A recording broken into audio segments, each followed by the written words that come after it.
राज्यवासी को आउ 4 दिन कलबल करिपारे ताते।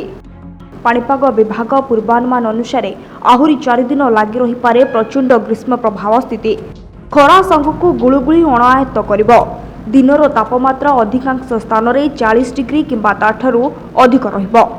सकाळ 8:30 सुधा राजधानी तापमात्रा 32.6 डिग्री तापमात्रा रेकर्ड करा जायछि। तेबे 20 तारिख पर्यंत परिस्थिति रे सुधार आसिबा संभावना क्षुण्ण। 21 तारिख कालबैशाखी वर्षा हेबा संभावना रही।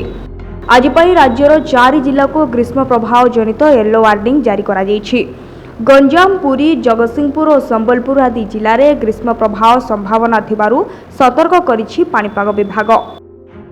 गतकाली राज्य में प्रबल ग्रीष्म प्रभाव अनुभूति होइतिला। बारिपदा पुणी पलटिथिला राज्यर उत्तप्त सहर। बारिपदारे गतकाली 44.2 डिग्री तापमात्रा रेकर्ड करा जायतिला। बारिपदा पछकु तापमात्रा बौद्धरे 43.5 डिग्री, नुआपड़ारे 43.5 डिग्री, झारसुगुड़ारे 43.4 डिग्री, तालचेरे 43.2 डिग्री रेकर्ड होइतिला। गतकाली विश्वर चतुर्थ उत्तप्त सहर थिला बारिपदा। सेपरी द्वादश स्थान रे रहितिला Jharsuguda.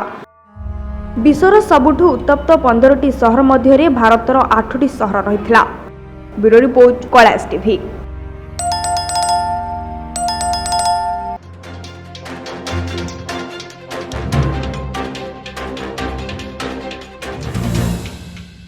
Mancheshwar International School. Admission open from playgroup to standard 10. On campus AC classroom, quality education, transportation facility, affordable fee, qualified and experienced faculty. No homework, stressless free education and fully activity based school. Contact 700 820 7812.